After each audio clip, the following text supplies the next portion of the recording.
Welcome to our channel. Today we how to subscribe to Microsoft Azure AI for scalable automation workflows step by step clearly. Click on the Start Free button located on the home page. If you already have an account, sign in using your credentials. If you do not have an account, select the Create One option to set up a new Azure account.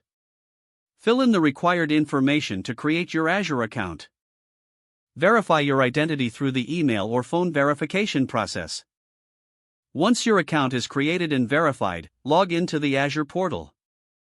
In the Azure portal, navigate to the Create a Resource option on the left-hand menu.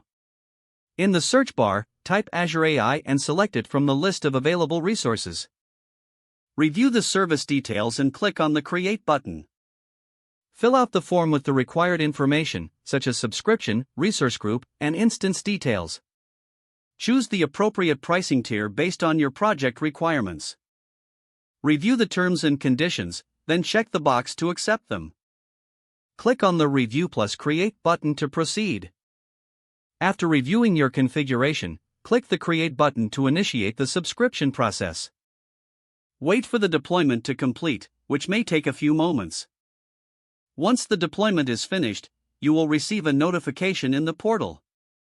Navigate to the resource group where your Azure AI resource is located.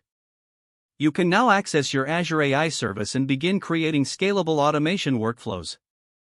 If the page does not load, refresh the browser or try again in a private or incognito window. Make sure you are using the correct email address, then retype it carefully to avoid small typos. If your password is not accepted, use the Reset option and create a new strong password you can remember. Check your spam folder for verification or security emails, then complete any requested confirmation steps. Enable two-factor authentication if available to improve account security and reduce unauthorized access risk. After signing in, review your profile details so your contact info. If you see an error message, note it down and try again after restarting your device and internet connection.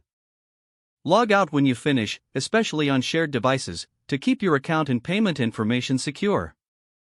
If the page does not load, refresh the browser or try again in a private or incognito window. Make sure you are using the correct email address, then retype it carefully to avoid small typos. Don't forget to like this video and subscribe to our channel for more step-by-step tech guides.